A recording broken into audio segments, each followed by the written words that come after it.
नमस्ते। अभी कोई नहीं आया है ना ऑनलाइन। अच्छा, ज़ीरो। हाँ, इसलिए हाँ रुकते हैं थोड़ा सा 2 मिनट।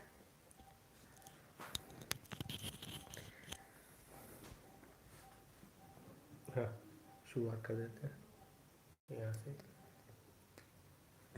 टाइम तो हो गया। हाँ ना, पर थोड़ा 2 मिनट। 3:30। नमस्ते। कोई अगर आया है तो फिर से एक बार वॉइस चेक कर लेते हैं। 2 लोग दिखा रहे हैं। हाँ, नमस्ते। नमस्ते भैया।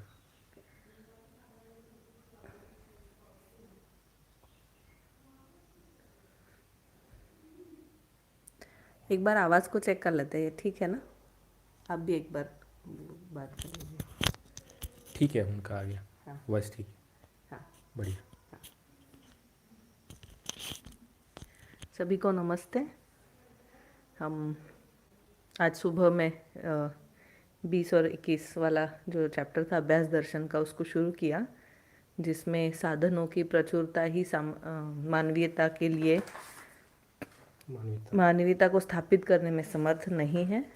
और दूसरा था विकास व जागृति ही वैभव क्रम है। इसको हमने पूरा किया।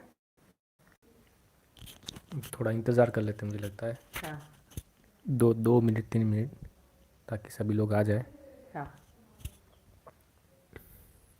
तो अभी के सेशन में हम जो तीनों अध्याय हैं, 22, 23 और 24, इन तीनों को ख़त्म करेंगे, इन तीनों को पूरा करेंगे ना। तो ये इस सेशन में हो जाएगा आराम से।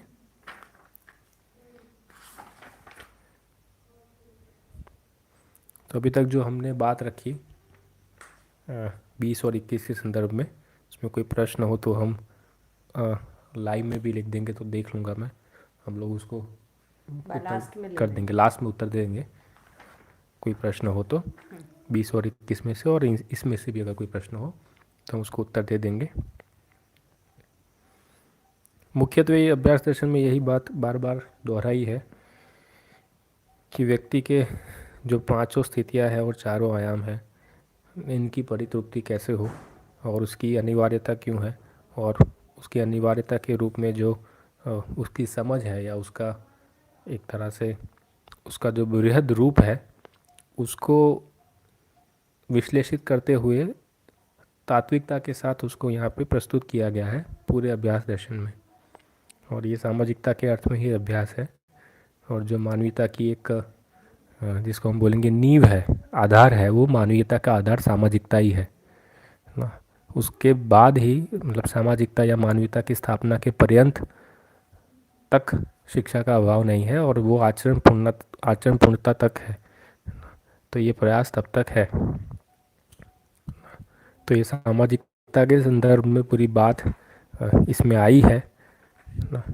तो अभी हम शुरू करते हैं। ठीक है, सभी को नमस्ते। मैं अदिति और मैं जिगर, हम दोनों आगे की प्रस्तुति को शुरुआत करते हैं।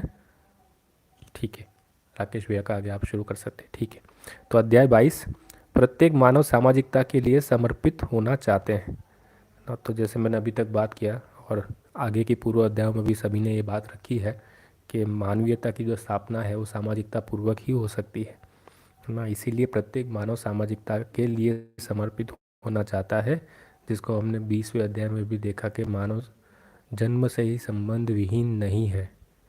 तो ये जो संबंध है ना, उसी के अर्थ में संबंध का जो निर्वाह है उसी को हमने सामाजिकता के रूप में देखा, यानी संबंध और संपर्क का जो निर्वाह है उसी को सामाजिकता के रूप में देखा है। तो इसीलिए समर्पित होना चाहते हैं। हाँ, तो उसकी हम अनिवार्यता को समझेंगे कि सामाजिकता के लिए क्यों समर्पित होना चाहता है ना। तो उसकी एक समीक्षा के रूप में यहाँ पे कुछ बातें रखी है। प्रत्येक मानव शुद्धतः संघर्ष, विषमता, द्रोह विद्रोह को नहीं चाहता है ना। तो मानव में ये निहित हमको समझ में जाता है कि मूल में मानव जो है वो संघर्ष या विषमता नहीं चाहता है, द्रोह विद्रोह भी नहीं चाहता है। यह सब भ्रमित मानवकृत वातावरण के बाध्यतावश ही होता हुआ पाया जाता है।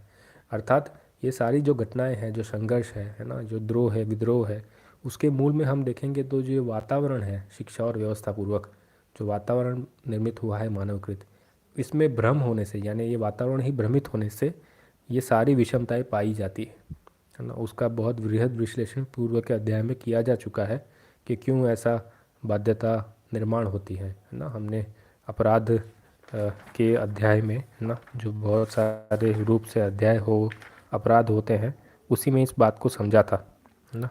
अगर मैं उसको इंगित कर दूं तो वो हमने शिक्षा में जो अपूर्णता है ना, उसी के उसमें हमने ये सारी चीज़ें पाई थी कि किस तरह मानव में अपराध प्रवृत्ति पाई जाती है। तो उसके अंदर ये बुरी चीज़ें स्पष्ट की थी कि कैसे मानव में ये सारी अपराध प्रवृत्ति आती है ना। जैसे मानव जो शिक्षा और व्यवस्था में अर्पित होता है, वहाँ पे उसको जो समाधान है वो उपलब्ध नहीं होने से उसमें जो द्रोह विद्रोह उत्पन्न होता है, उसी के कारण वो अपराधी की प्रवृत्तियों की ओर गमन करता है ना। तो ये बात समझ में आती है। यही सामाजिकता के लिए अड़चन है। ये सारी जो बाध्यता है, द्रोह विद्रोह, ये सब सामाजिकता के लिए अड़चन है, यानी इससे सामाजिकता का निर्वाह नहीं हो पाता है। अखंड समाज व्यवस्था के बिना मानव में मानव चेतना प्रकट होना संभव नहीं है। यहाँ वो कह रहे हैं ना, बाबा जी स्पष्ट रूप में कह रहे हैं कि जब तक अखंड समाज रूपी व्यवस्था और उसकी मानसिकता स्थापित नहीं हो जाती, तब तक मानव चेतना का प्रकटन होना संभव ही नहीं है। इसीलिए जो मानव चेतना है ना, यानी मानव की जो चेतना है, अमानवीयता से मानव चेतना में परिवर्तित होना, चेतना का विकास होना है ना, ये जो शिक्षा है ना, उस शिक्षा की स्थापना से, यानी उसमें अखंड समाज की जो अवधारणा है वो स्थापित होने से मानव चेतना का प्रकटन संभव है। मानव में विकास एवं जागृति के प्रति स्पष्ट ज्ञान, तद अनुकूल आचरण, अनुसरण, संरक्षण, सहयोग व अध्ययन की न्यूनता ही सामाजिकता की अपूर्णता है। तो एक सामाजिकता की परिपूर्णता के लिए जितने भी आवश्यक परिबल है या आवश्यक वस्तुएं हैं, उसको इंगित करते हुए बाबा जी यहाँ पे बता रहे हैं कि सामाजिकता की जो अपूर्णता है वो किस कारण है।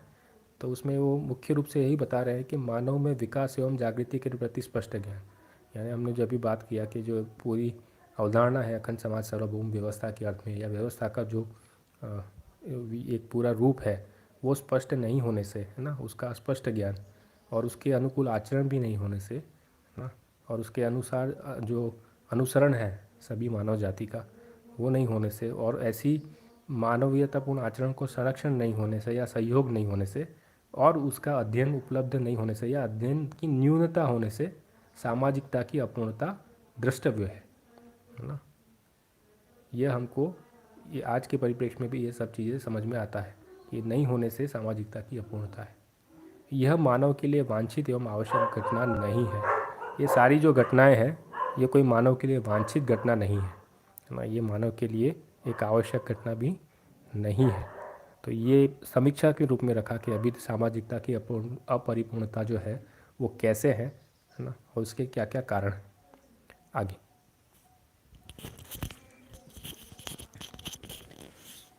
निर्भ्रमता पूर्वक ही मानव चारों आयामों और 10 सोपानीय परिवार सभा व्यवस्था में पूर्णता का अनुभव करता है। तो निर्भ्रमता से क्या होता है, तो ये हमने, मुझे लगता है कि अभ्यास दर्शन में शुरुआत से अभी तक हमने देखा ही है कि चारों आयाम और 10 सोपानीय परिवार व्यवस्था में पूर्णता, यानी एक सूत्रता, सामंजस्यता, सामरस्यता स्थापित होना है ना, इसका अनुभव निर्भ्रमता पूर्वक ही हो पाता है। यह पूर्णता समाधान, समृद्धि, अभय एवं सह अस्तित्व के रूप में प्रत्यक्ष होती है। तो ये जो पूर्णता है ये कैसे पूर्ण होती है, तो मानव जो लक्ष्य है समाधान, समृद्धि, अभय, सह अस्तित्व, यह प्रत्यक्ष होने से ये पूर्णता होती है। ये 10 सोपानीय व्यवस्था और मानव के चारों आयामों की पूर्णता हो पाती है इससे। पूर्णता मानव जीवन एवं प्रकृति की विकास क्रम एवं जीवन जागृति की संहिता है। तो ये जो पूर्णता है यही मानव जीवन और प्रकृति के विकास क्रम,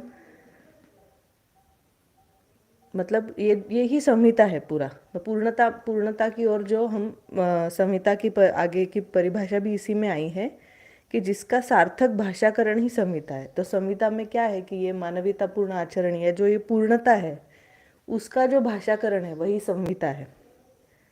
ठीक बात है। यह सर्ववांछित उपलब्धि है। तो ये जो पूर्णता की ओर हमारी उपलब्धि है, ये सर्ववांछित है, हर मानव को ये वांछित है।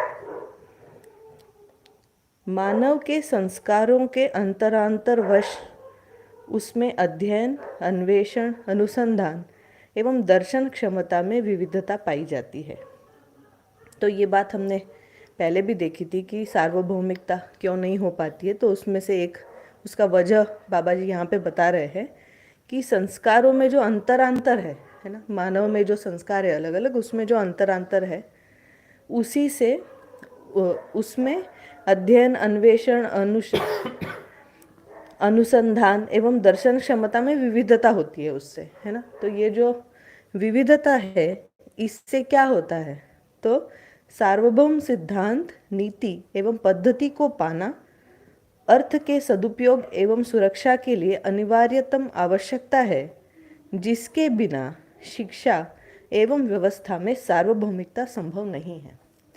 तो क्योंकि ये अंतरांतर है, इसीलिए सार्वभौम सिद्धांत, नीति और पद्धति ये हो नहीं पाता, और ये नहीं होने से अर्थ का सदुपयोग और सुरक्षा भी नहीं हो पाता। इसलिए ये एक अनिवार्यतम तथ्य है कि इसमें संस्कारों में जो अंतरांतर है ना, वो उसकी विविधता नहीं हो, मतलब वो एक हो पाए, उसमें एकात्मकता हो पाए, सार्वभौमिकता आ पाए उसमें। तो ये जो और ये जो इसीलिए मतलब ये क्योंकि ये अलग अलग है, इसीलिए शिक्षा और व्यवस्था में सार्वभौमिकता संभव नहीं हो पाती है, क्योंकि उसमें भी फिर अंतरांतर बना रहता है। फलतः संस्कृति सभ्यता में सार्वभौमिकता संभव नहीं है। तो जो हमने पहले ही अभी मतलब आज सुबह में ही पढ़ा था, उसमें वही समझ में आता है कि ये इसी से जो है विरोध बना रहता है, क्योंकि संस्कृति और सभ्यता जो है उसमें भी अंतरांतर बना रहता है।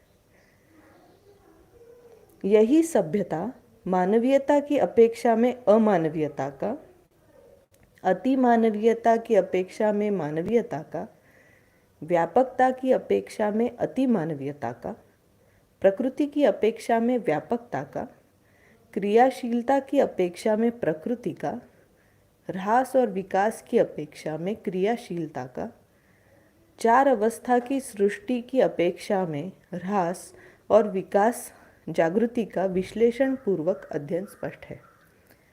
तो ये फिर ये बता रहे हैं कि अध्ययन में हम किस मतलब मानवीयता की अपेक्षा में अमानवीयता का अध्ययन हो पाता है, वैसे ही अति मानवीयता की अपेक्षा में मानवीयता का अध्ययन हो पाता है।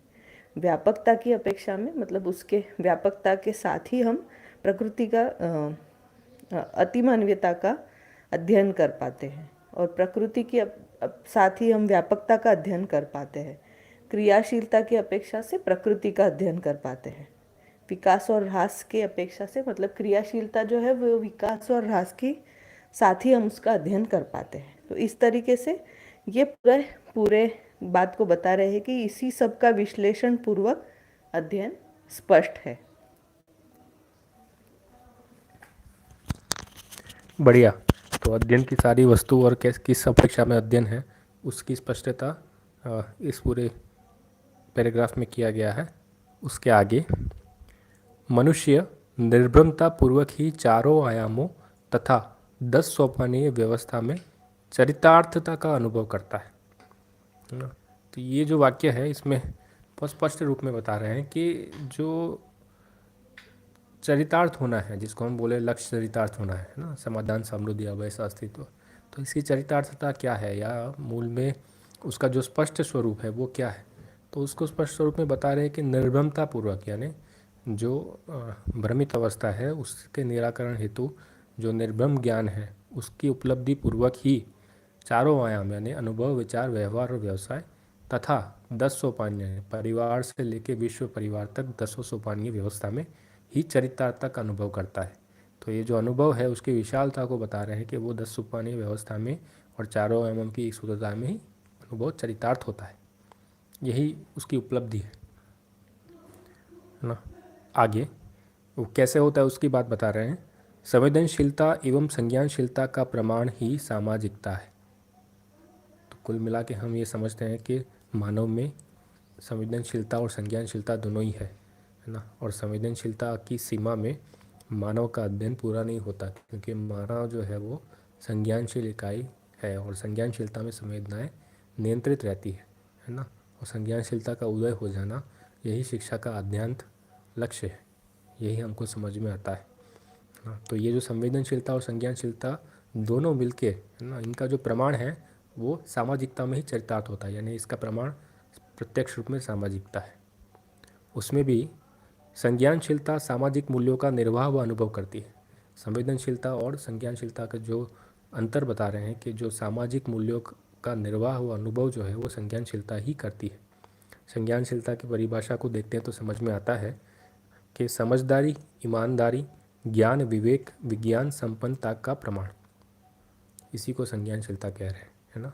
तो ये जो तीनों ज्ञान है, जीवन दान, जीवन ज्ञान, अस्तित्व दर्शन ज्ञान और मानवीयतापूर्ण आचरण ज्ञान, इसके आधार पर विवेक स्पष्ट हो जाना, यानी कि जीवन का अमरत्व, शरीर का नश्वरता और व्यवहार के नियम, अर्थात सामाजिक, बौद्धिक और प्राकृतिक नियम।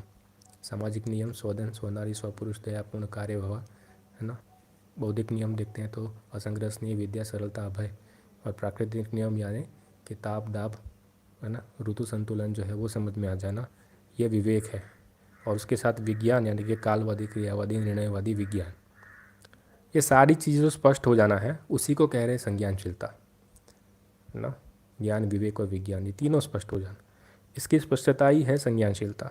तो जो संज्ञानशीलता है ये उसका उदय होना, और यही सामाजिकता का प्रत्यक्ष रूप है। और इसी से मूल्यों का निर्वाह व अनुभव भी संज्ञानशीलता ही करती है।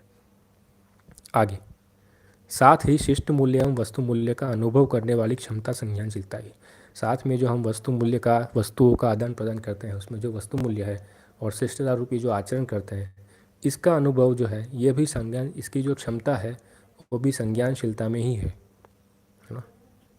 मानव, फिर आगे जो बात कर रहे हैं मानव की 3 अवस्थाओं की बात कर रहे हैं, मानव में परिलक्षित। मानव अल्प जागृत अवस्था में वस्तु मूल्य का, अर्ध जागृत अवस्था में शिष्ट मूल्य का और जागृत अवस्था में स्थापित मूल्य का अनुभव करता है। तो ये जो पूरी बात आई कि तीनों मूल्य है ना, हमने पिछले अध्याय में भी देखा गया, तो व्यवहार जो है वो स्थापित मूल्य, शिष्ट मूल्य और वस्तु मूल्य के योगफल में ही व्यवहार है, ये तीनों मिलके, है ना। तो इसमें भी वो बता रहे हैं कि जो वस्तु मूल्य का जो अनुभव है वो अल्प जागृत अवस्था में भी करता है ना। अल्प जागृत अवस्था को अगर हम ठीक से देखेंगे तो जो मानव व्यवहार दर्शन है उसके अध्याय 17 में ही उसका वर्णन आया है, जहाँ पे हमने अल्प जागृत, अर्ध जागृत और जागृत, पूर्ण जागृत की अवस्था में 3 अवस्थाओं में उसको वर्गीकरण किया गया है। अल्प जागृत में मुख्यत्वे जो अमानव है ना, यानी पशु मानव, राक्षस मानव, उसी को रखा गया है। तो उस अवस्था में वस्तु मूल्य का, है ना। अर्ध जागृत अवस्था में शिष्ट मूल्य का, अर्थात जो भ्रांत मानव हम कह रहे हैं, है ना, वहाँ पे उस जगह पे व्यवहार दर्शन में उसको आत्मबोध रहित बुद्धि के रूप में भी बताया गया है ना। तो उस अवस्था में शिष्ट मूल्य का, है ना, और फिर जो जागृत अवस्था है उसमें स्थापित मूल्य का अनुभव करता है, इस रूप में बताया गया। मानव में गुणात्मक परिवर्तन संज्ञानशीलता पूर्वक है, यही दर्शन क्षमता के रूप में सह अस्तित्व में ज्ञान एवं अनुभूति के रूप में प्रत्यक्ष होता है।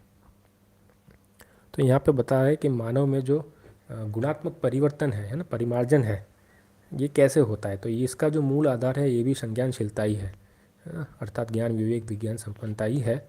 इसी से दर्शन क्षमता, यानी मानव में जो निहित दर्शन क्षमता है ना, जो भी वस्तु जैसा है उसको वैसा ही समझने की जो क्षमता है, उसी को दर्शन क्षमता कह रहे हैं। उसके रूप में होने वाली उपलब्धि को हम देखते हैं तो उसमें एक तो है सहअस्तित्व में ज्ञान होना, है ना, सहअस्तित्व में ज्ञान होना एवं अनुभूति के रूप में प्रत्यक्ष होता है ना। तो ये जो भी अनुभूतियाँ है वो प्रत्यक्ष रूप में उपलब्ध होती है, यही उसका प्रमाण है। फिर वापस जो तीनों को जो बताया है, ये तो हमने 3 अवस्था में देखा, अल्प जागृत, अर्ध जागृत एवं जो पूर्ण जागृत या जागृत अवस्था में, उसमें किन मूल्यों को निर्वाह होता है, उसमें किन मूल्यों का, उस अवस्था में कौन से मूल्यों का निर्वाह हो पाता है। और अभी हर जो मूल्य है ना, वो कौन से आयाम से जुड़ते हैं, उसका भी वर्गीकरण आगे के बातों में उन्होंने किया है बाबा जी ने। तो इसमें लिखा है, वस्तु मूल्य के संदर्भ में प्रयोग एवं उत्पादन विनिमय, जितने भी वस्तु मूल्य है ना, उसको देखेंगे तो व्यवसाय आयाम में ही है, अर्थात उसमें प्रयोग एवं उत्पादन विनिमय।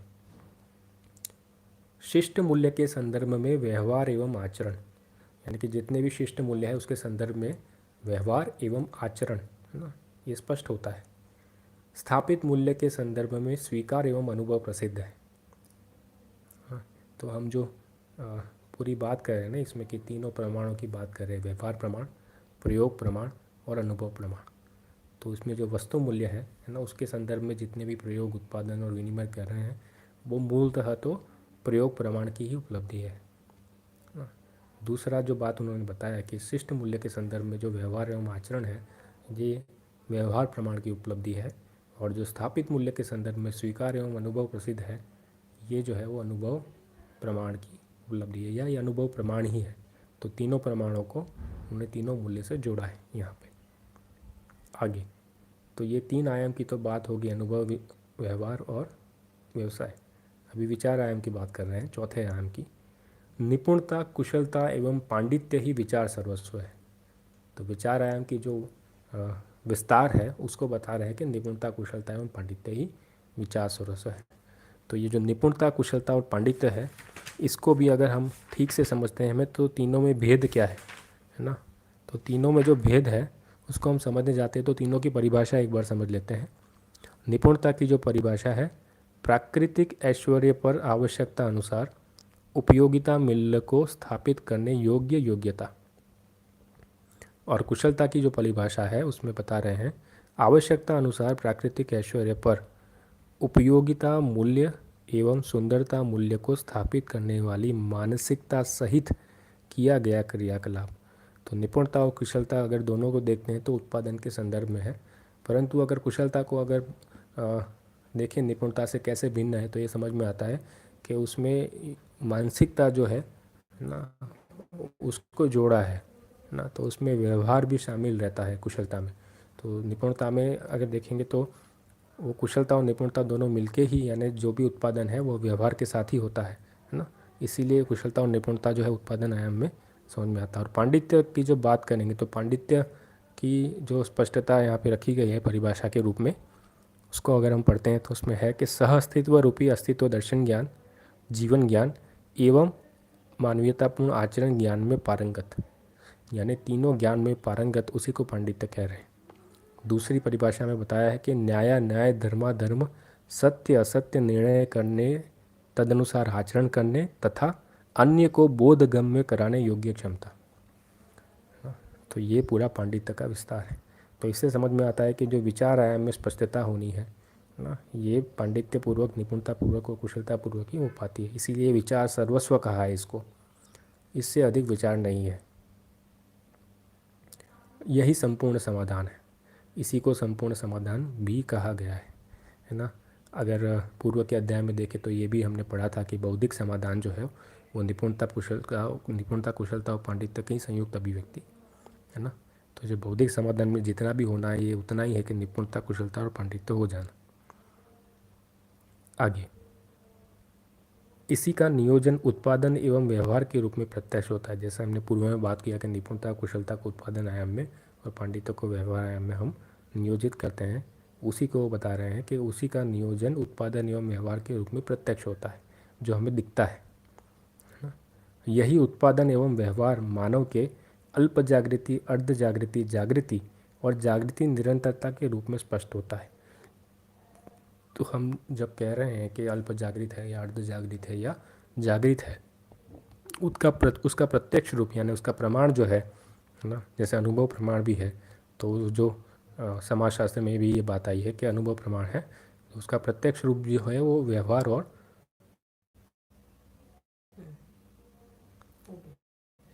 अच्छा, कनेक्शन लूज हो गया था, अभी ठीक से दिखाई दे रहा है?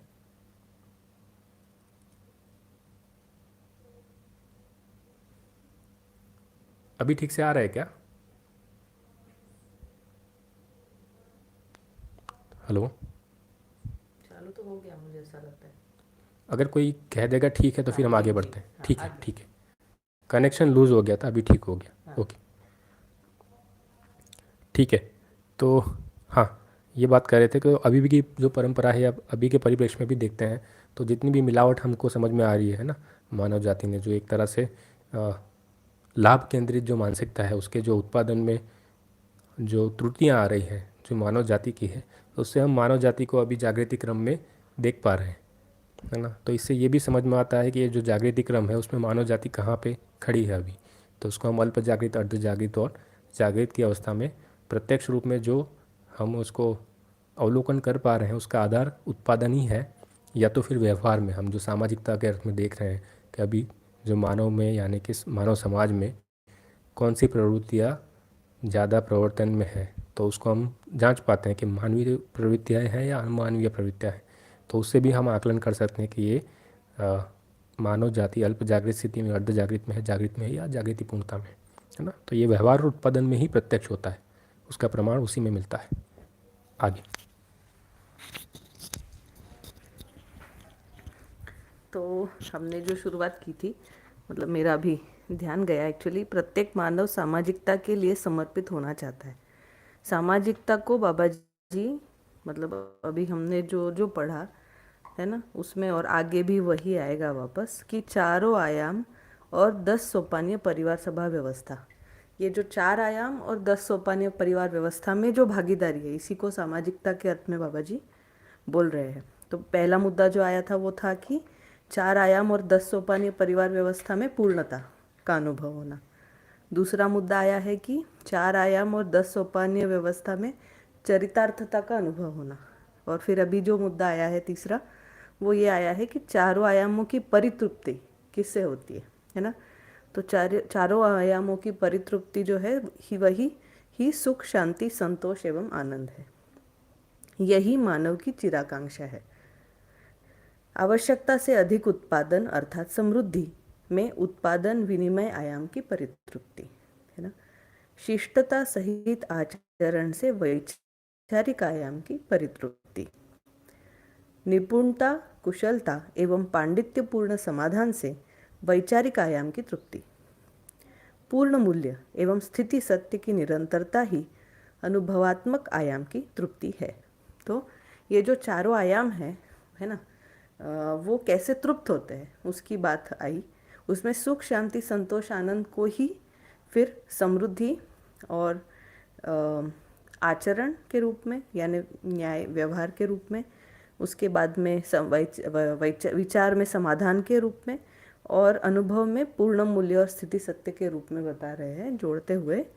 तो जो हम पढ़ते ही है, सुख से समाधान से सुख, है ना, समाधान समृद्धि से सुख शांति, समाधान समृद्धि और अभय, अभय यानी जो व्यवहार में जो हम देखते हैं उसको, तो वही सुख शांति और संतोष है। और समाधान समृद्धि अभय और सह अस्तित्व अर्थात पूर्ण मूल्य और स्थिति सत्य में जो अनुभव है, ये अनुभव आयाम की तृप्ति है, वही सुख शांति संतोष और आनंद है। तो इस तरीके से हम देख पाते हैं कि ये जो तृप्ति है, 4 आयामों में जो तृप्ति है, वही मानव के लक्ष्य के अर्थ में भी तृप्ति है, समाधान समृद्धि अभय सह अस्तित्व के रूप में। फिर आगे बता रहे हैं, पूर्णता को पूर्णतया स्वीकार करने योग्य क्षमता ही अनुभव क्षमता है।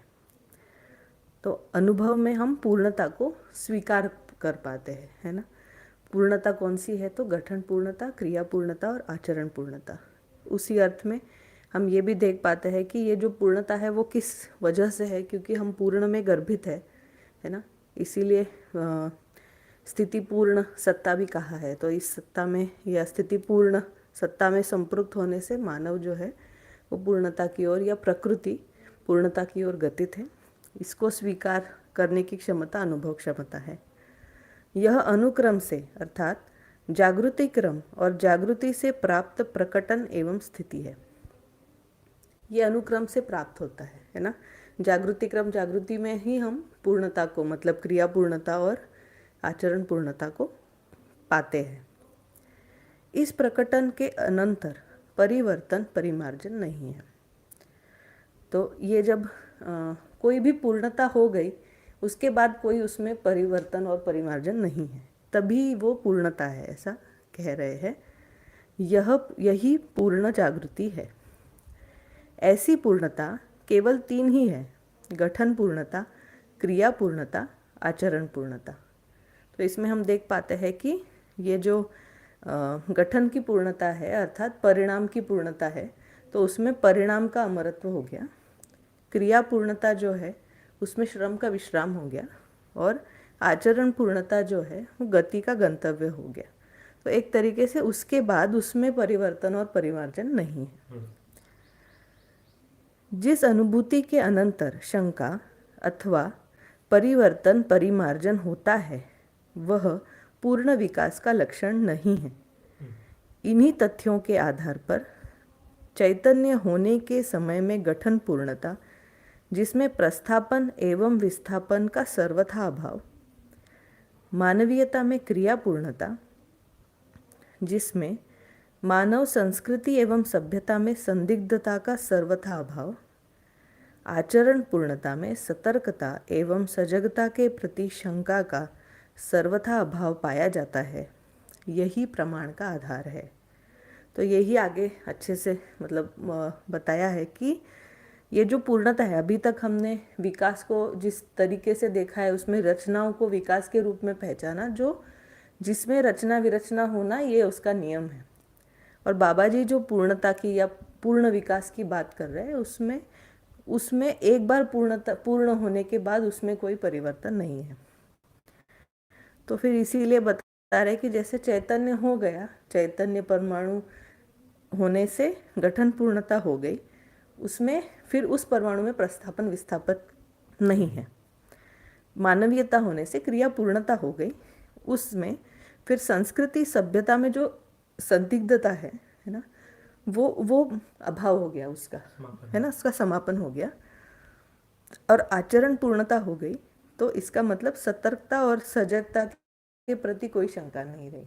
सतर्कता और सजगता जो है वो स्थापित हो गई, यही प्रमाण का आधार है। आगे जी। तो इसी के साथ फिर इस अध्याय में जो आखिरी बात आई है ना, जो पूर्णता की बात शुरू हुई कि पूर्णता को पूर्णतया स्वीकार करने योग्य क्षमता ही अनुभव क्षमता है। तो अध्यांतर जो सामाजिकता का लक्ष्य है वो यही है कि पूर्णता को प्राप्त करना, यानी क्रिया पूर्णता। और मानव में देखेंगे तो दो ही पूर्णता है, क्रिया पूर्णता और आचरण पूर्णता। ये यानी कि सतर्कता सजगता पूर्ण हो जाना, यही आद्यांत लक्ष्य है ना। तो उसमें तथ्य तो इतना ही है कि पूर्ण स्वीकृति केवल स्थिति सत्य, वस्तु स्थिति सत्य एवं वस्तुगत सत्य के संदर्भ में से के लिए ही है। तो जो हम तीन सत्य यानी सत्यत्रय की बात कर रहे हैं ना, वस्तु स्थिति सत्य यानी देश दिशा काल, वस्तुगत सत्य यानी रूप गुण स्वभाव धर्म, यानी जितनी भी इकाई है उसका देश दिशा काल, उसका रूप गुण स्वभाव धर्म, ये सातों, और उसके साथ स्थिति सत्य यानी कि जो संपृक्तता है ना, सभी इकाइयाँ जो है वो व्यापक में डूबी है, भीगी है, घिरी है, उसी के कारण ऊर्जाशील है, क्रियाशील है, ये स्पष्ट हो जाना और इसकी पूर्ण स्वीकृति हो जाना ना, यही जो है ये पूर्ण स्वीकृति जो है ये इन तीनों की ही होती है और इन तीनों के लिए ही होती है और इन तीनों से ही होती है, इसलिए मैं से के लिए लिखा है ना। तो ये जो पूरा जो अनुभव की वस्तु है वो इतना ही है कि ये तीनों सत्य समझ में आ गया या स्वीकृत हो गया, और ये स्वीकृति ही क्रम से बढ़ती है ना। तो अगर उसको देखें तो उसका जो सामान्य स्वीकृति है या आंशिकता में वो भास में रहता है, उसकी जो सहज सामान्य स्वीकृति है वो आभास में रहती है, उसकी जो परिपुष्ट अनुमान है वो प्रतीति में होता है और उसकी पूर्ण स्वीकृति है वो अनुभूति में या अनुभव में होती है। इतना ही है अनुभव की वस्तु अगर हम देखेंगे तो। और फिर आगे लिखा है, आखिरी लाइन में लिखा है कि यही संचेतना का चरमोत्कर्ष एवं अंतिम उपलब्धि नित्य मंगल सिद्धि है ना।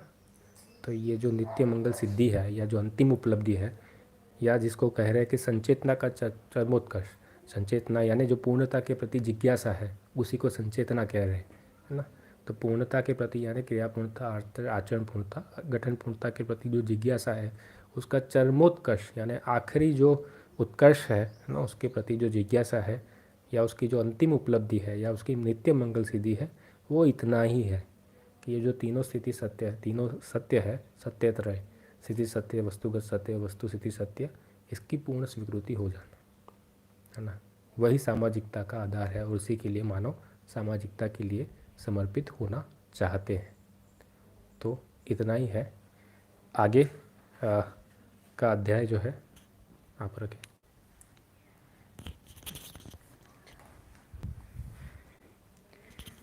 तो आगे का अध्याय है कंपनात्मक एवं वर्तुलात्मक गति का वियोग नहीं है। तो अभी मतलब यहाँ से हम यहाँ आ रहे तो कंपनात्मक गति और वर्तुलात्मक गति को आगे उन्होंने बताया है और हम देखेंगे कि ये कैसे जुड़ता है इस सब से। हाँ? प्रत्येक परमाणु में उभय गतियाँ प्रसिद्ध है ना। हर परमाणु में उभय गतियाँ प्रसिद्ध है। रासायनिक एवं भौतिक परिवर्तन सीमा पर्यंत कंपनात्मक गति की अपेक्षा में वर्तुलात्मक गति का अधिक रहना, रासायनिक सीमा से मुक्त गठन पूर्णता से संपन्न परमाणु में वर्तुलात्मक गति की अपेक्षा में कंपनात्मक गति का विपुल होना पाया जाता है। अभी ये जो कंपनात्मक गति है और वर्तुलात्मक गति है, इसको हम कैसे पहचानेंगे, इसको आगे बाबा जी बता रहे हैं कि कंपनात्मक गति ही स्वागत भाव अर्थात मूल्य संकेत ग्रहण एवं प्रसारण क्षमता है, एवं वर्तुलात्मक गति ही आस्वादन भाव को प्रकट करती है। तो वर्तुलात्मक गति जो है वो शरीर के साथ जो आस्वादन भाव है उसको प्रकट करती है, और कंपनात्मक गति जो है वो स्वागत भाव को अर्थात मूल्यों के संकेत ग्रहण और प्रसारण क्षमता को प्रकट करती है, प्रसारण करती है, जिसको हम एक तरीके से कहेंगे तो समझना और समझाने के अर्थ में हम देख पाते हैं, मूल्यों को समझना समझाने के अर्थ में। रसों के आस्वादन की स्थिति रासायनिक क्रिया प्रक्रिया सीमांतवर्ती है। तो अभी आस्वादन को ही बता रहे कि ये जो रसों का आस्वादन है जो शरीर से या पांचों इंद्रियों से जुड़ा हुआ है ना, वो रासायनिक क्रिया प्रक्रिया सीमांतवर्ती है। उसमें रासायनिक प्रक्रिया के आधार पे ही वो हो पाता है। चैतन्य प्रकृति कंपनात्मक गति सहित स्वागत भाव पूर्वक ही मूल्यों का आस्वादन प्रवृत्ति व प्रमाण है। तो चैतन्य प्रकृति में ही जो कंपनात्मक गति की अधिकता है, इसीलिए चैतन्य प्रकृति ही जो है स्वागत भाव पूर्वक मूल्यों का आस्वादन कर पाती है। हम जो स्थापित मूल्यों का, शिष्ट मूल्यों का जो संबंधों में हम मूल्यों का आस्वादन करते हैं हर अवस्था के साथ और मानव के साथ भी, जैसे वस्तु मूल्य जो मौलिकता को पहचानना है वो स्वागत भाव पूर्वक ही हो पाता है, और उसी को हम चैतन्य प्रकृति में कंपनात्मक गति के रूप में पहचानते हैं। इस संकेत ग्रहण प्रसारण क्षमता में गुणात्मक परिवर्तन ही सुसंस्कार है। तो ये जो इसमें जो गुणात्मक परिवर्तन है कंपनात्मक गति में, अर्थात मूल्यों की मतलब भावग्राही और प्रदायी संकेत, इनमें जो गुणात्मक परिवर्तन है यही सुसंस्कार है ना। तो हम अभी भी हम देख पाते हैं कि हम ये जो मूल्यों का या सटीक मूल्यों का पहचान होना, स्वभाव धर्म का पहचान होना, यही गुणात्मक परिवर्तन है और यही सुसंस्कार है। यही जागृति है, स्वभावात्मक महिमा है, इसी को जागृति के रूप में पहचाना है। यही वातावरणस्थ मौलिकताओं का संकेत ग्रहण एवं प्रसारण क्रिया कंपनात्मक गति में ही होती है। तो ये जो वातावरणस्थ मौलिकता है अर्थात हमारे आसपास में जो भी इकाइयाँ हैं उन सभी की मौलिकताओं का संकेत ग्रहण एवं प्रसारण क्रिया जो है कंपनात्मक गति से हो पाती है।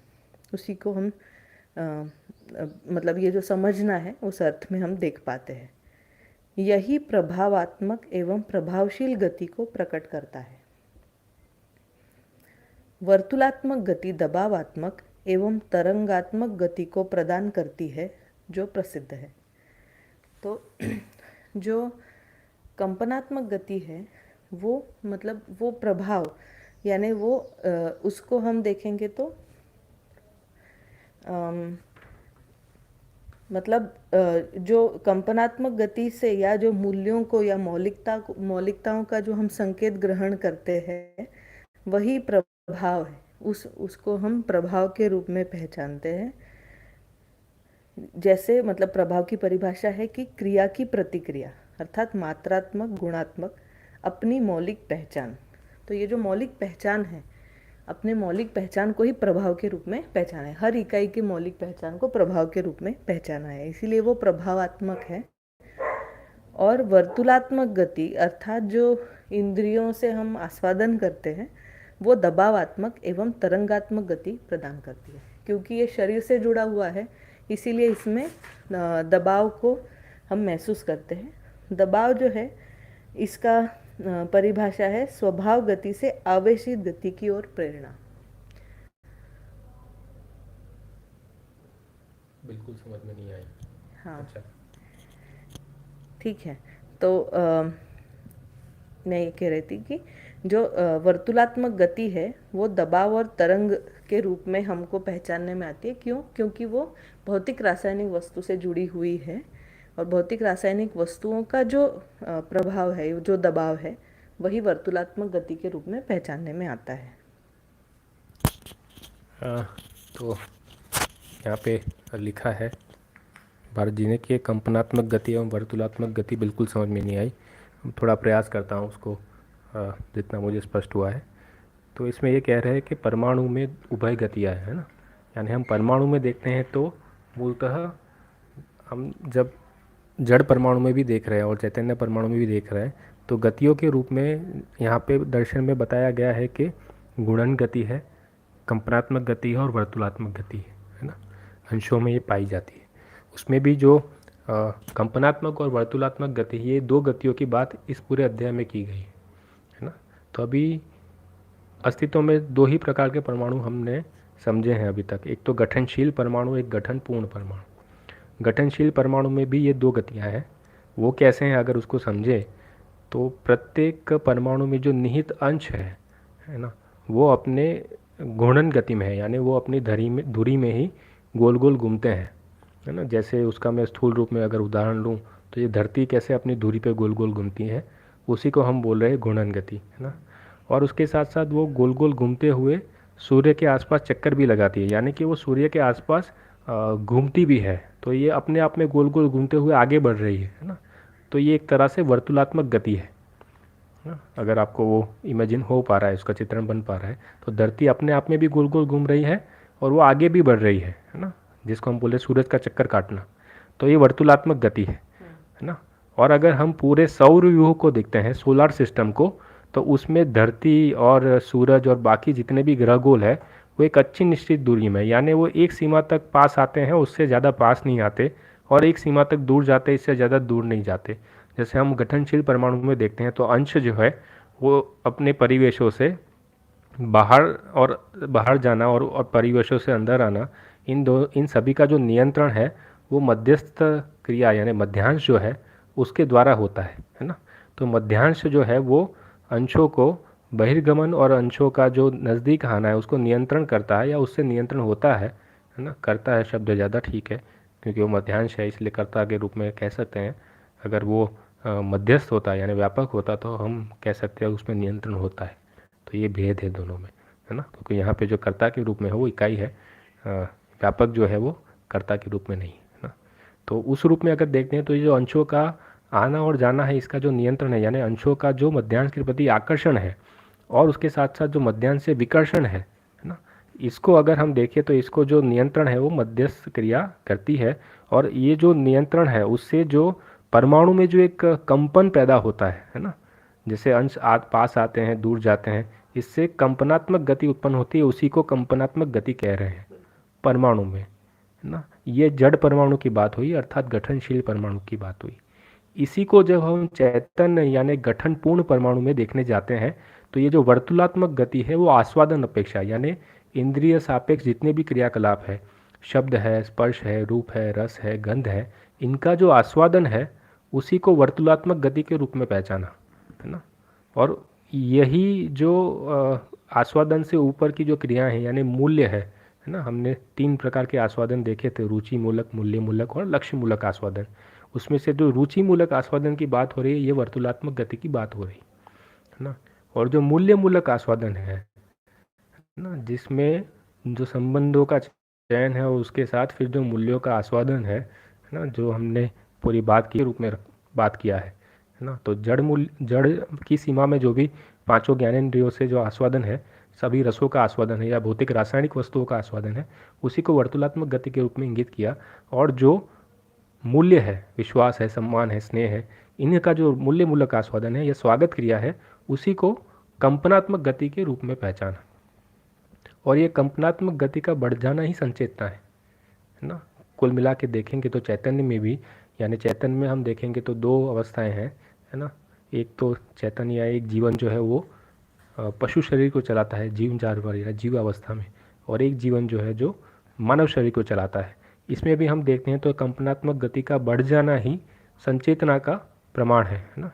ये कंपनात्मक गति का बढ़ जाना अर्थात ये जो स्वागत क्रिया है या मूल्यों का आस्वादन है, ये हो पाना ही, कल्पनात्मक गति का बढ़ जाना ही संज्ञानशीलता की ओर गति है, यानी जिसको हम कह रहे हैं कि संज्ञानशीलता उसमें प्रमाणित होती है।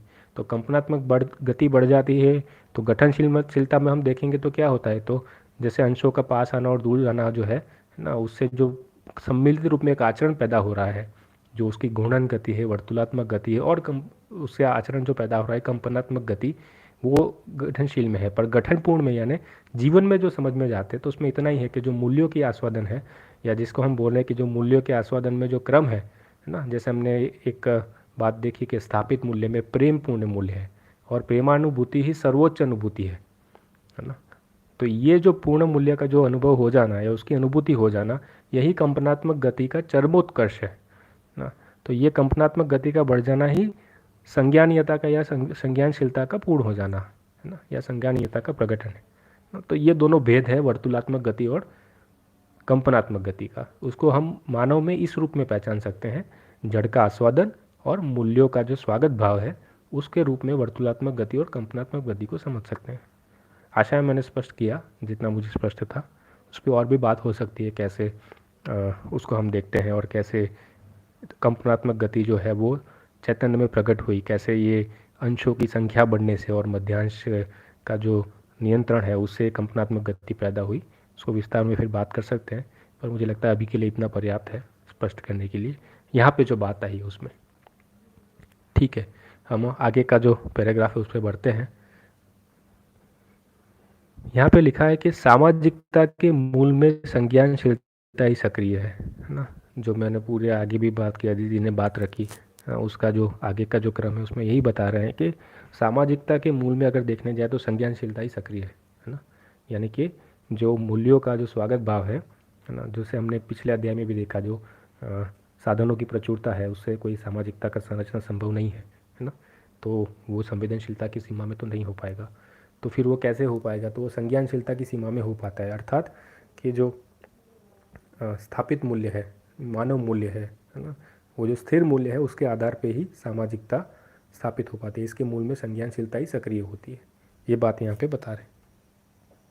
आगे, संज्ञानशीलता ही सक्रिय है जो कंपनात्मक गति की महिमा है ना। ये जो संज्ञानशीलता सक्रिय है उसी को कह रहे हैं कि ये महिमा जो है वो कंपनात्मक गति की महिमा है। महिमा की परिभाषा में बता रहे हैं कि महानता का विस्तार ही महिमा है ना।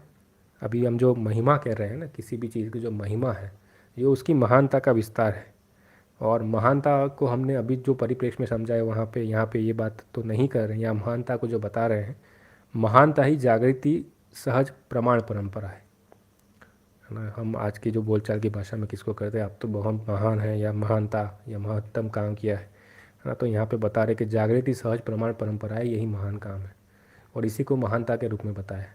और इसी का जो विस्तार है उसी को महिमा कह रहे हैं ना। ये जो महानता है, जागृति सहज परंपरा, इसका विस्तार होना, यही जो है वो महिमा है ना। और ये कंपनात्मक गति की महिमा है कि सामाजिकता के मूल में संज्ञानशीलता सक्रिय है। ये पूरा जुड़ता है इससे। आगे, अस्तित्व वर्तमान ही महानता का प्रधान लक्षण है। तो ये जो जागृति सहज प्रमाण परंपरा है, इसका जो प्रधान लक्षण यही है कि अस्तित्व वर्तमान है, यानी वर्तते रहता है। अस्तित्व में धर्मीयता का वर्तमान होना प्रसिद्ध है। अस्तित्व वर्तते रहता है, वर्तमान है, उसमें भी अगर मुख्य रूप से देखेंगे तो धर्मीयता है ना, यानी चारों अवस्थाओं की जो धर्मीयता है है ना। पदार्थावस्था की धर्मीयता जो अस्तित्व के यानी बने रहना, प्राणावस्था की जो है पुष्टि धर्म, है ना। और जो जीव अवस्था की है वो जीने की आशा, और मानव की जो धर्मीयता है सुख धर्मीयता यानी सुखपूर्वक जीने की आशा, है ना। ये अस्तित्व में वर्तमान है और ये धर्मीयता ही वर्तमान प्रसिद्ध है, वर्तमान होना प्रसिद्ध है। प्रसिद्ध है का अर्थ तो स्पष्ट ही है कि जो जिस तथ्य को मानव जान चुका है, जान रहा है या जानने के लिए बाध्य है ना, उसी को प्रसिद्ध रूप में लिखा है यहाँ पे।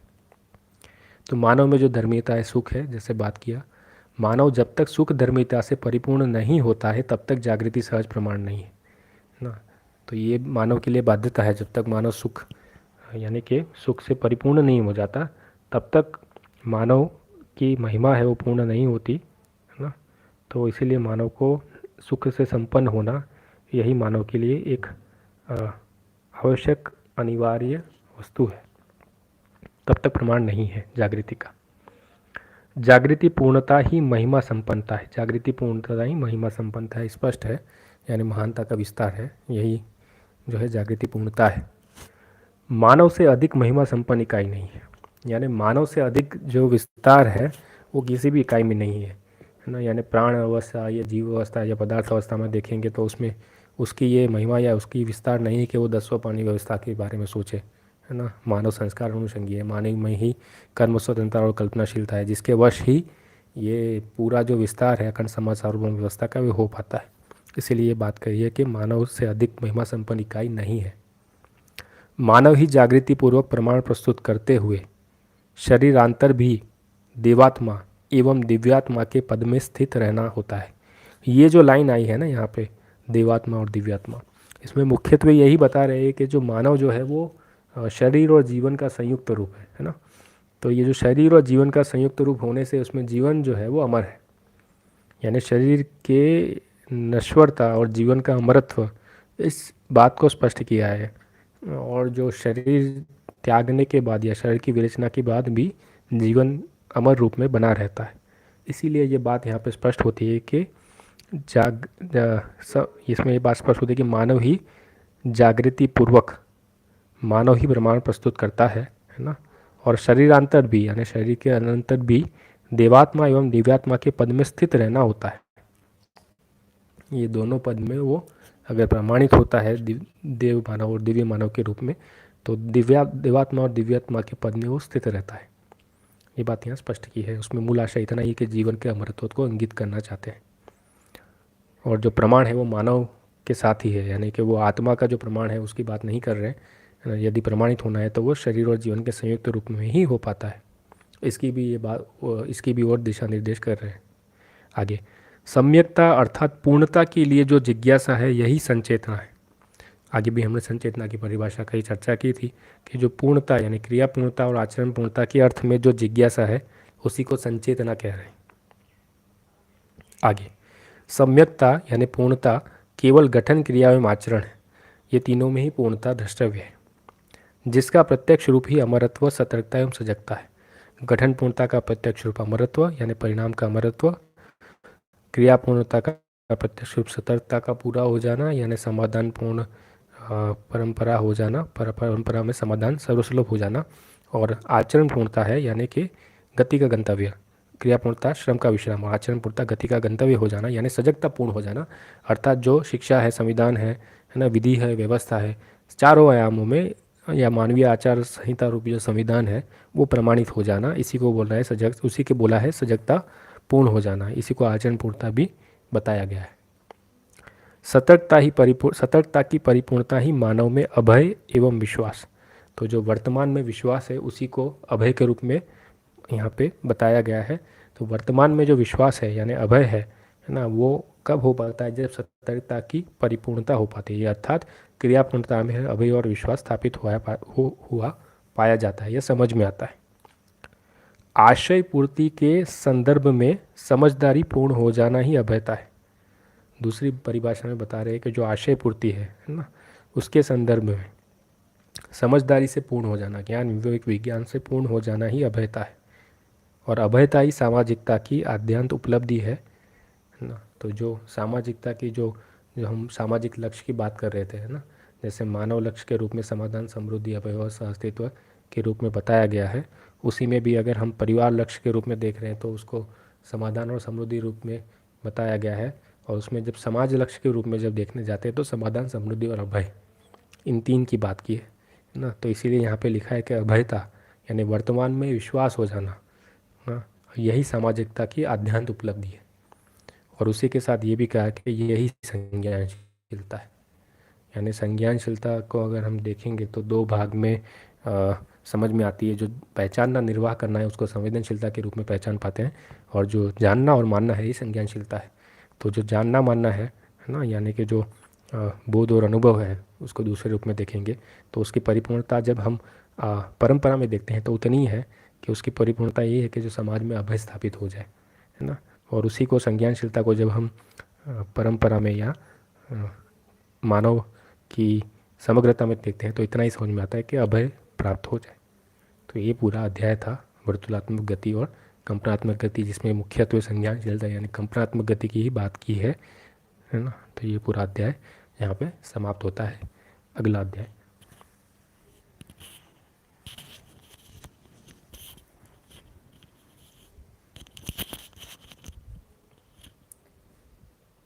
अगला अध्याय है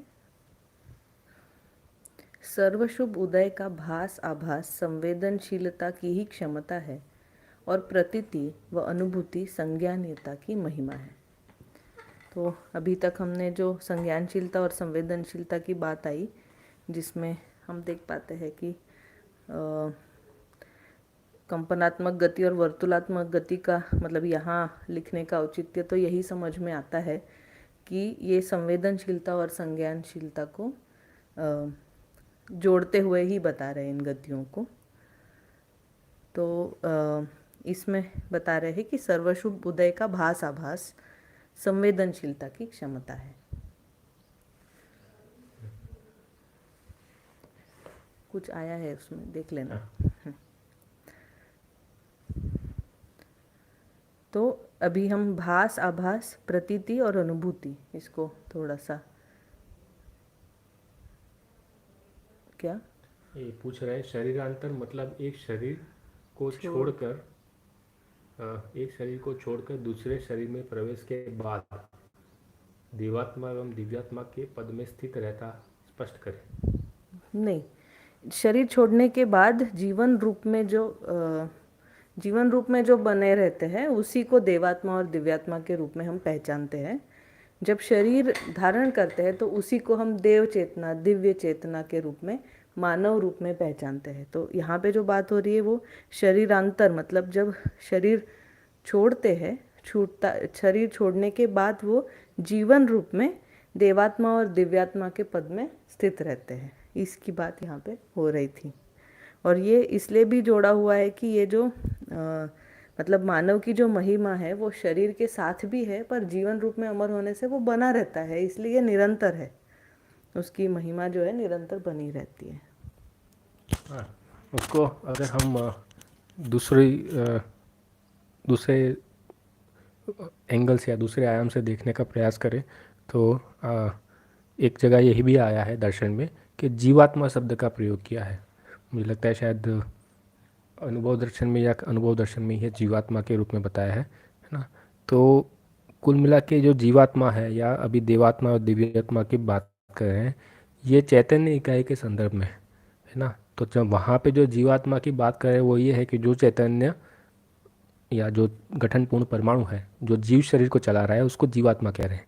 यहाँ पे ये कह रहे हैं कि जो भी चैतन्य इकाई है ना, यानी कि जो गठनपूर्ण परमाणु है वो शरीर को चलाते हुए, मानव शरीर को चलाते हुए यदि देव पद या दिव्य पद को प्रमाणित करता है तो शरीर के अनंतर यानी उस शरीर का त्याग करने के अनंतर उनकी जो स्थिति है या उस जीवन की जो स्थिति है वो देवात्मा एवं दिव्यात्मा की स्थिति के पद में अपने अपने पद अनुसार वो स्थित रहता है ना। यानी कि उसका विनाश नहीं है ना। इस बात को इंगित करने का जो मुझे अनुमान समझ में आता है, ये बता रहे हैं कि कुछ परंपराओं में ऐसा बताया गया है कि जो आत्मा है वो ब्रह्म में विलय हो जाता है ना। तो इसका जो इंगित करने का अर्थ इतना ही है कि जीवन का अमरत्व है ना। ये तो हमको समझ में आता है और इसकी भी बहुत जगह एक तरह से सूचना भी मिलती है ना, ये लिखा गया है कुछ कुछ परंपराओं में।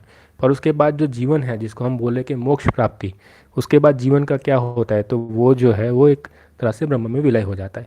यहाँ पे बोल रहे हैं वो विलय नहीं हो रहा है, यानी अगर देव पद और दिव्य पद को प्रमाणित कर लिया और शरीर को त्याग दिया, उसके अनंतर भी देवात्मा एवं दिव्यात्मा के पद में स्थित रहना हो पाया जाता है ना, या स्थित रहना होता है।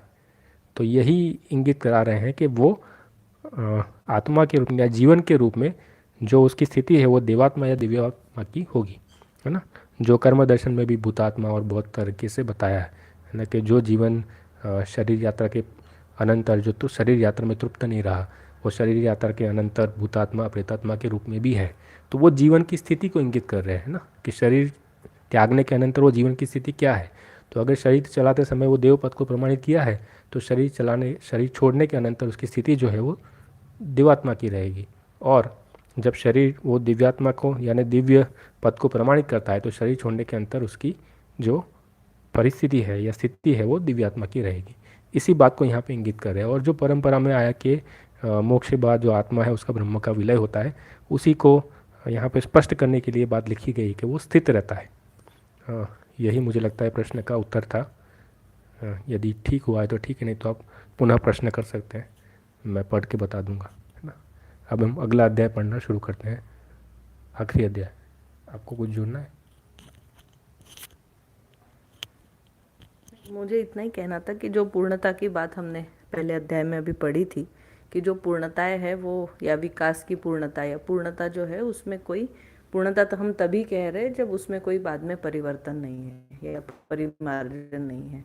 उस अर्थ में भी हम देखेंगे तो जैसे गठन पूर्णता होने से जीवन परमाणु परमाणु के रूप में बना रहता है, वैसे ही क्रिया पूर्णता होने के बाद देवात्मा के रूप में जीवन बना रहता है, और आचरण पूर्णता के बाद दिव्यात्मा के रूप में जीवन जो है हमेशा बना रहता है, उसमें कोई परिवर्तन परिमार्जन नहीं होता है। उनका जो एक और प्रश्न था जिसमें वो लिख रहे हैं कि तो देवात्मा या दिव्यात्मा शरीर लेते होंगे उपकार के लिए।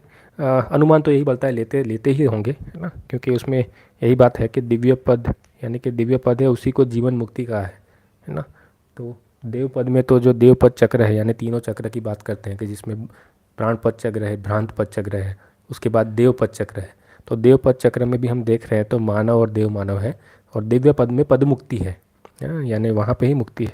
तो देवात्मा तो स्पष्ट रूप में लग रहा है कि देवात्मा जो शरीर चलाते ही होंगे, और दिव्यात्मा भी जैसे आप बोल रहे हैं कि उपकार के लिए वो शरीर चलाते होंगे, ऐसा अनुमान तो बनता है। अब इसका प्रमाण तो तभी होगा जब स्वयं अनुभव होगा और देवात्मा दिव्यात्मा के रूप में प्रमाणित होंगे।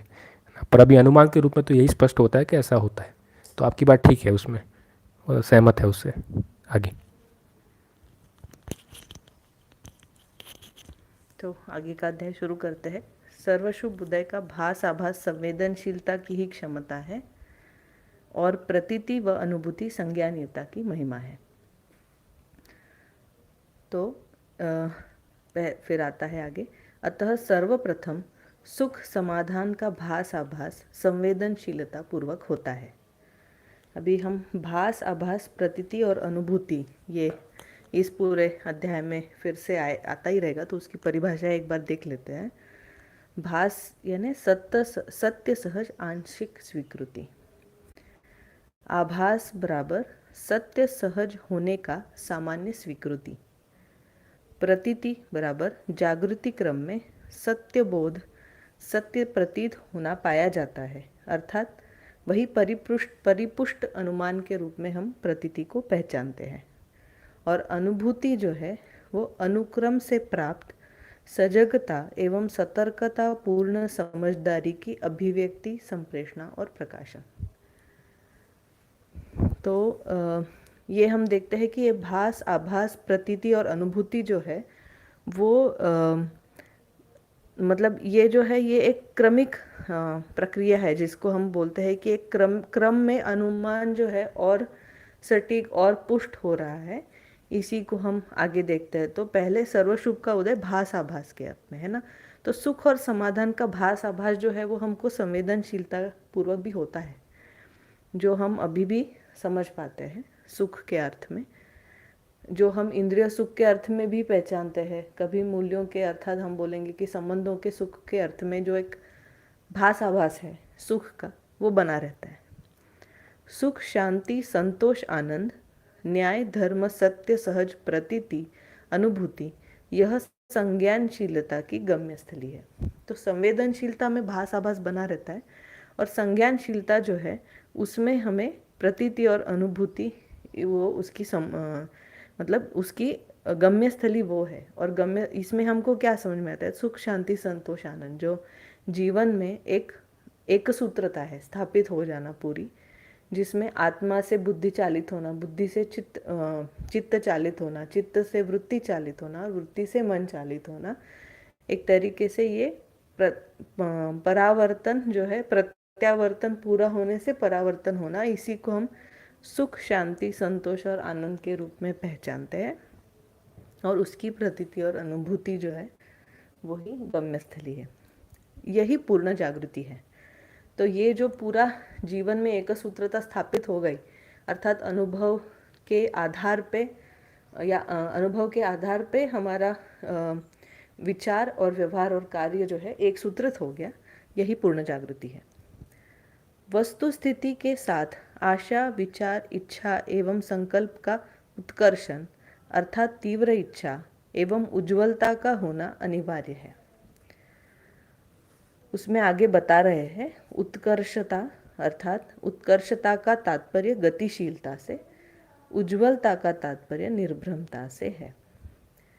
तो ये जो आशा, विचार, इच्छा और संकल्प का जो गतिशीलता है, और गतिशीलता किस अर्थ में? तो निर्भ्रमता की ओर, यानी निर्भ्रमता होने के लिए, है ना, ये वस्तु स्थिति के साथ ही हो पाता है।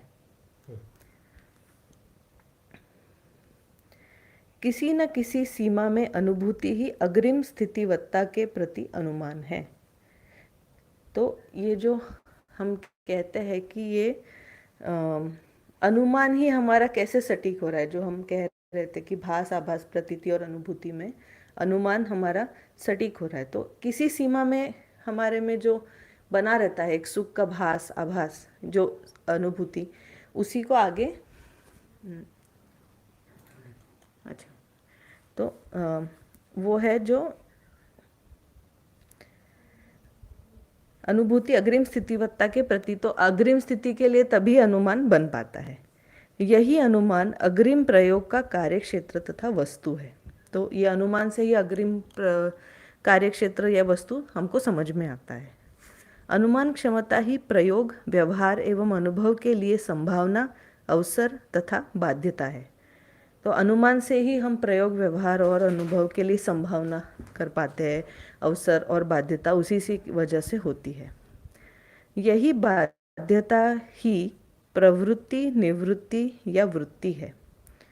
तो यही फिर आगे बता रहे हैं, प्रवृत्तियां भोगों में, वृत्तियां व्यवहार एवं आचरण में, निवृत्ति केवल अनुभव में आनंद के अर्थ में प्रयोजित होना पाया जाता है। अमानवीयता की सीमा में प्रवृत्तियां, मानवीयता में वृत्तियां तथा अति मानवीयता में निवृत्ति मूलक क्रिया पाई जाती है। ये बहुत ही स्पष्ट है, मुझे ऐसा लगता है कि ये अनुमान क्षमता।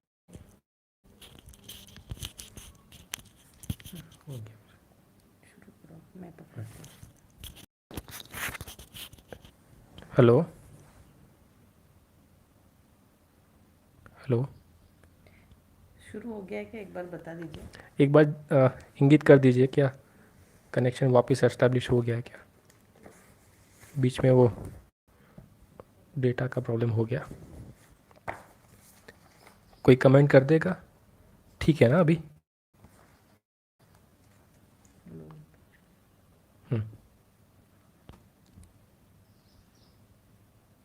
ठीक है, तो क्षमा उसके लिए जो अभी कनेक्शन टूट गया, उसके लिए डेटा वो ध्यान नहीं रहा, वो समाप्त हो गया, इसीलिए वो कनेक्शन टूट गया। अभी ठीक है, ठीक है, ठीक है। तो हम आगे का अध्याय आगे बढ़ाते हैं। प्रतीति को स्पष्ट करने के लिए किसी ने लिखा था, प्रतीति का इतना ही अर्थ जैसा हमने परिभाषा में पढ़ा, है ना, तो जैसे हम देख रहे हैं कि जो मन और वृत्ति के बीच में अस्तित्व रूपी जो सहअस्तित्व है, इसकी जो स्वीकृति है उसी को भास के रूप में देखते हैं, है ना। और वृत्ति और चित्त के मध्य में जो सहअस्तित्व की आंशिकता में स्वीकृति, उसी को आभास के रूप में देखा है। वैसे ही चित्त और बुद्धि के मध्य में जो अस्तित्व सहअस्तित्व है, उसकी जो परिपुष्ट अनुमान के साथ जो स्वीकृति है, उसी को प्रतीति के रूप में देखा है ना। और उसी के साथ फिर जो बुद्धि और आत्मा में, आत्मा के मध्य में जो सत्य सहअस्तित्व है, उसकी स्वीकृति है, उसी को हम अनुभूति के रूप में देख पाते हैं। तो इस तरह से प्रतीति जो है चित्त और बुद्धि के मध्य में होने वाली सत्य सहज जो सहअस्तित्व है, उसकी स्वीकृति प्रतीति है। ठीक है, हम आगे का अध्याय जो है उसको पूरा कर लेते हैं, है ना। आगे, जागृति सहज अनुमान क्षमता मानव की विशालता को और अनुभव ही पूर्णता को स्पष्ट करता है। तो यहाँ दो बातें कह रहे हैं, एक तो अनुभव कह रहे हैं और अनुमान क्षमता की बात कर रहे हैं, है ना। हमने पहले ही पूर्व अध्याय में देखा है कि अनुभव से अधिक उदय ही अनुमान है ना। तो जब अनुभव हो जाता है उसके बाद जो, जैसे हम देखते हैं कि अनुभव में अस्तित्व सहअस्तित्व समझ में आता है, उसके आधार पर जो पूरी योजनाएं हैं, है ना, या 10 सोपानी व्यवस्था है, इसका विस्तार जो है वो अनुमान में ही हो पाता है।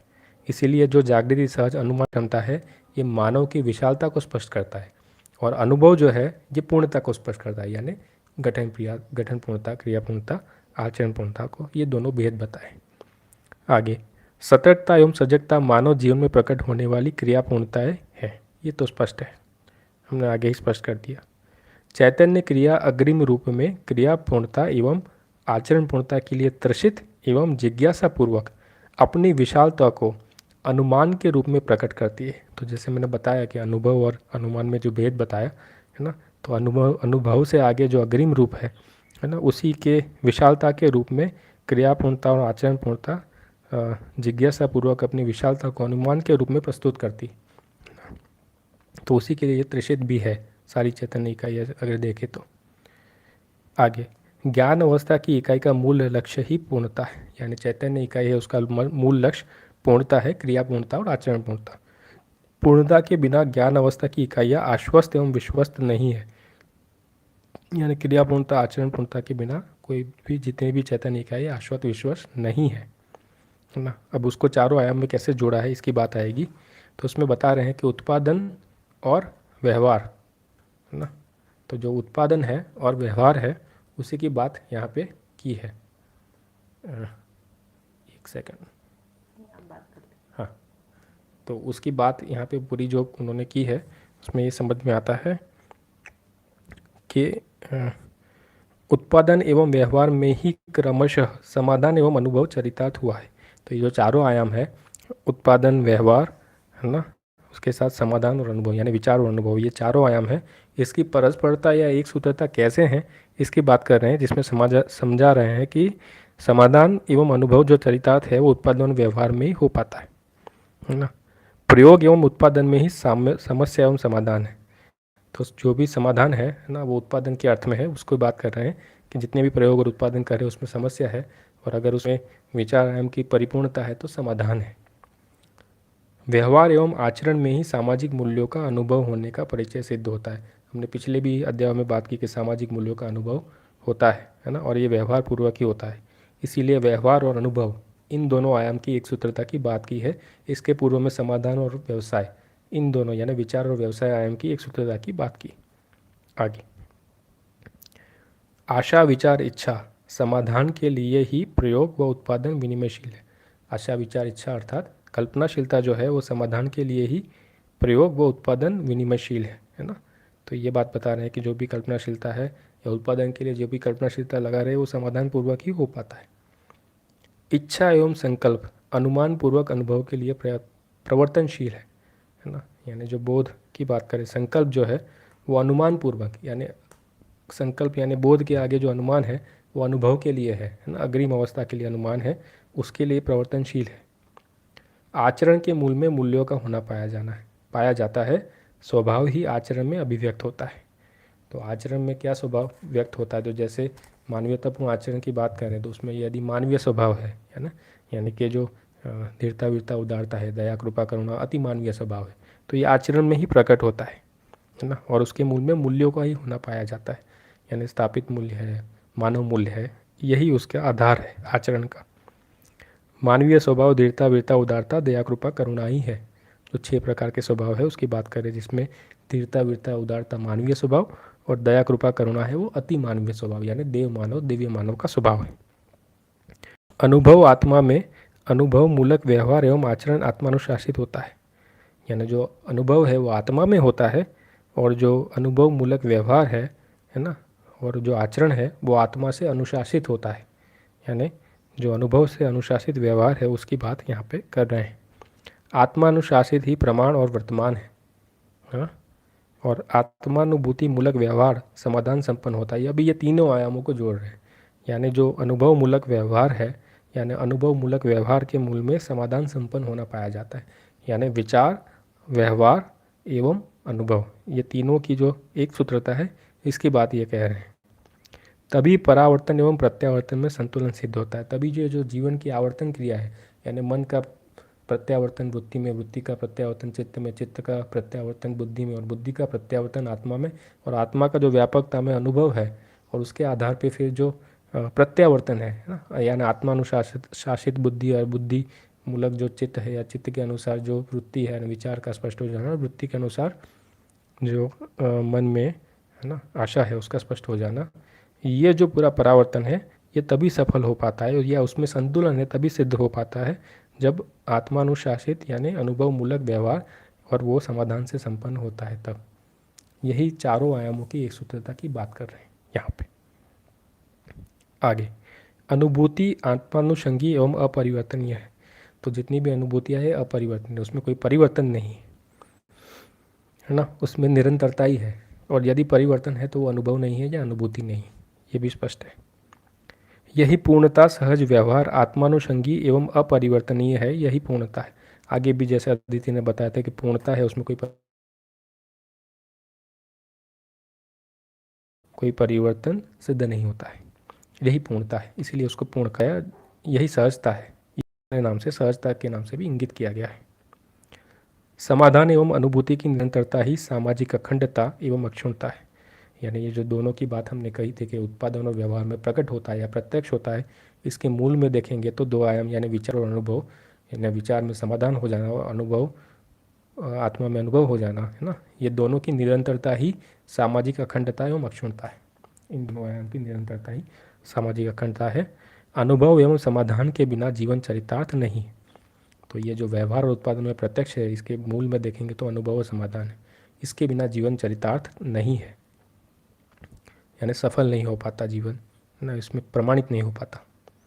चरित्र पूर्वक अर्थ निस्सरण ही चरितार्थ है। चरितार्थता की परिभाषा बता रहे हैं कि चरित्र पूर्वक यानी मूल्य चरित्र नैतिकता, मैंने चरित्र को देखा था सामाजिक नियम के रूप में, है ना, स्वधन स्वनारी स्वपुरुष दयापूर्ण कार्य व्यवहार, है ना, उसी के अर्थ में निस्सरण होना यही चरितार्थता है। आचरण ही स्वभाव के रूप में प्रकट होता है, वही स्वभाव आचरण के रूप में व्यक्त होता है, और आचरण जो है वो स्वभाव के रूप में ही प्रकट होता है। यही स्वभाव तात्रय में स्पष्ट है, यानी अमानवीय स्वभाव, अतिमानवीय स्वभाव और मानवीय स्वभाव, ये तात्रय जो है अतिमानवीयता, मानवीयता, अमानवीयता, इसी के रूप में सारे स्वभाव स्पष्ट है ना। आवश्यकता से अधिक उत्पादन के रूप में प्रयोग पूर्वक किया गया उत्पादन विनिमय में सफल हुआ है, यानी व्यवसाय आयाम की सफलता क्या है, तो उसी को इंगित कर रहे हैं कि आवश्यकता से अधिक उत्पादन, उसके रूप में प्रयोग पूर्वक किया गया उत्पादन, और उसके साथ विनिमय में सफल हुआ। सिर्फ उत्पादन कर लिया तब सफलता नहीं है, उसको सार्थक रूप में यानी लाभ हानि मुक्त रूप में हमने जब विनिमय किया तभी वो सफल हुआ, ये व्यवसाय आयाम की सफलता है। व्यवहार एवं उत्पादन का योगफल ही अस्तित्व है। तो जैसे आगे बताया कि समाधान एवं अनुभव के बिना जीवन चरितार्थ नहीं है, वैसे व्यवहार और उत्पादन ये दो आयाम जो है इनका योगफल ही अस्तित्व है, यानी यही प्रत्यक्ष रूप में प्रमाण है। उनमें निर्विषमता ही जागृति है, इन दोनों में रास के प्रति कोई इनकी परस्परता में संभावना ना हो, इसी को निर्विषमता कहा है, और यही जागृति है। इसकी निरंतरता ही सामाजिकता की अक्षुण्णता है। इन दोनों आयाम यानी व्यवहार उत्पादन की जो निर्विषमता, इसकी निरंतरता हो जाना, यह समाज की अक्षुण्णता है, यानी इसी के आधार पर सामाजिकता अक्षुण्ण रूप में रह पाती है, जिसके दायित्व का निर्वहन शिक्षा एवं व्यवस्था करती है। जिस ये पूरा जो निर्वहन है ना, यानी ये जो सामाजिकता स्थापित होनी है उसका जो आधार है या कैसे वो हो पाएगा, तो वो एकमात्र उसके जो आधार है वो शिक्षा और व्यवस्था है, यानी मानवीय शिक्षा और मानवीय व्यवस्था के रूप में ही सामाजिकता सफल हो पाएगी, यानी सामाजिकता स्थापित हो पाएगी। ये बात यहाँ पे कह रहे हैं। आगे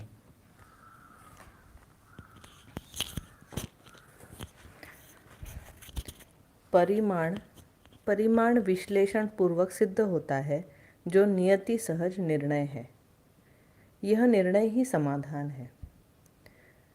फिर परिमाण को बता रहे हैं। परिमाणता अर्थात फल, प्रभाव, दबाव, तरंग, वस्तु, दूरी, विस्तार, काल एवं क्रिया के रूप में गण्य होता है। परिमाण का परिभाषा है सीमा का प्रमाणीकरण। तो ये जो विश्लेषण है, इस विश्लेषण में हम ये सब रूप में हम सीमाओं को देखते हैं। फल, प्रभाव, दबाव, तरंग, वस्तु, दूरी, विस्तार, काल व क्रिया, और इसी अर्थ में निर्णय लेते हैं, यही समाधान है। ये सब प्रयोजन एवं आवश्यकता के आधार पर उपयोगी पूरक सिद्ध हुए हैं। तो ये जो उपयोगिता पूरकता है भौतिक रासायनिक संपूर्ण वस्तुओं में, उसी के अर्थ में हम ये सब इसका अध्ययन भी करते हैं। तो इसका विश्लेषण उसी अर्थ में किया जाता है। तो उसको कह रहे हैं कि ये आवश्यकता के आधार पर ही उपयोगी और पूरक सिद्ध होते हैं। जागृत मानव की उपयोगिता या व्यवहारिकता सहज मानसिकता ही मूल्य है। उपयोगिता एवं व्यवहारिकता अन्योन्याश्रय है, और जो व्यवहारिकता है वो व्यवहार मूल्य के अर्थ में, जो आगे पहले बात हुई है, व्यवहार और उत्पादन जो है दोनों अन्योन्याश्रित तथ्य है। व्यवहारिकता स्थापित मूल्य एवं शिष्ट मूल्य पूर्वक सिद्ध होती है। इसमें समझ में आता है उपयोगिता और सरता के रूप में, वही उपयोगिता के अर्थ में समझ में आता है। और ये उपयोगिता जो है व्यवहारिकता के अर्थ में ही उपयोगी हो पाती है। सुंदर हो, व्यवहारिक न हो, अर्थात सामाजिकता के लिए उपयोगी न हो, यह निषेध है। विश्वासघात, प्राणघात, अर्थघात, मानघात ये उपादेय नहीं है। इसी आकलनवश ये सब निषिद्ध है। तो यहाँ पे ये बात कर रहे हैं कि अभी ये सब हमने जो पूरा विश्लेषण किया परिमाण का, वो उत्पादन के अर्थ में हमको समझ में आता है। और ये सब उत्पादन जो है वो व्यवहारिकता के अर्थ में ही वो उसकी चरितार्थता हो पाती है। वो उसका सटीक मूल्यांकन या उसका जो उपयोग है वो व्यवहारिकता के अर्थ में है। इसलिए आगे बता रहे हैं कि ये उत्पादन सुंदर है लेकिन व्यवहारिक नहीं है, सामाजिकता के अर्थ में उसका कोई उपयोग नहीं है, तो वो निषेध है। और इसी को फिर आगे बाबा जी आगे बता रहे कि जो विश्वासघात, प्राणघात, अर्थघात, मानघात, जीवनघात, ये सभी सामाजिकता के लिए उपयोगी नहीं है, और इसीलिए ये सब निषिद्ध है। ऐसे सभी उत्पादन जो है वो निषिद्ध है। हम उसको हम सुंदर कहे भी तो भी वो सुंदरता का कोई मूल्य नहीं समझ में आता है। तो ये बात बाबा जी यहाँ पे बता रहे हैं। आगे बढ़िया। तो यहाँ पे जो मूल बात बता रहे हैं यही बता रहे हैं कि जो भी उत्पादन और व्यवहार है, इन दोनों आयाम की सफलता देखेंगे तो वो अन्योन्याश्रित है। उसमें भी अगर हम किसी एक आयाम को प्रधान रूप में देखते हैं, है ना, उत्पादन आयाम यानी सुंदरता और कला मूल्य को, पर अगर वो सामाजिकता के लिए उपयोगी नहीं है या उपयोगी सिद्ध नहीं होता है तो उसकी कोई सार्थकता सिद्ध नहीं होती। ये प्रमुख रूप में यहाँ पे बता रहे हैं, है ना।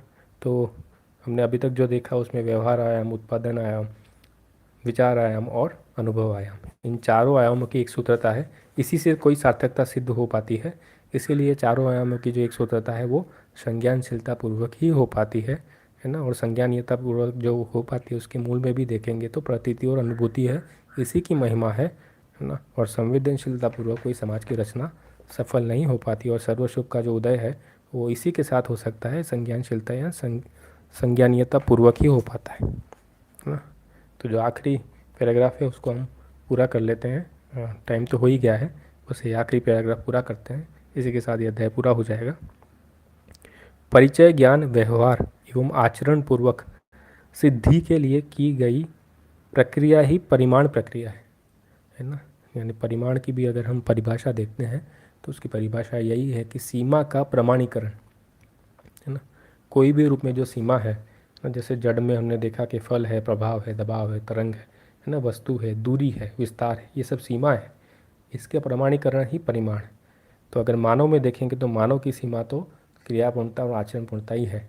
इसका प्रमाणीकरण के रूप में परिमाण की बात यहाँ पे कर रहे हैं, है ना। इसीलिए ये जो लाइन आई है कि परिचय ज्ञान व्यवहार एवं आचरण पूर्वक सिद्धि के लिए, कौन सी सिद्धि?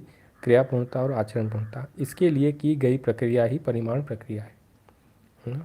वो जो सीमा है उसको प्रमाणीकरण के लिए जो प्रक्रिया है वो परिमाण प्रक्रिया है। और वो किस पूर्वक होगी? तो व्यवहार एवं आचरण पूर्वक और परिचय ज्ञान पूर्वक। आगे, मानव में पूर्णता केवल क्रिया पूर्णता एवं आचरण पूर्णता है, ये स्पष्ट है। परिणाम निर्णय प्रक्रिया में कारण गुण गणित ही आद्यांत आधार है, यानी जो परिणाम प्रक्रिया या निर्णय प्रक्रिया है उसका जो आधार है वो कारण गुण और गणित के रूप में है, जिसको हम भाषा के रूप में जानते हैं ना।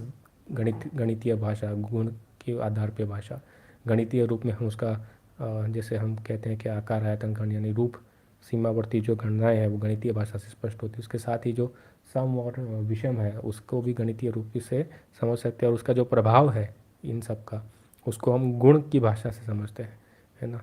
और उसके साथ जो मध्यस्थ और कारण है ना, यानी कि जो मध्यस्थ है गुण में भी और स्वभाव और धर्म है हर इकाई में, इन तीनों को हम कारणात्मक भाषा से समझते हैं, है ना।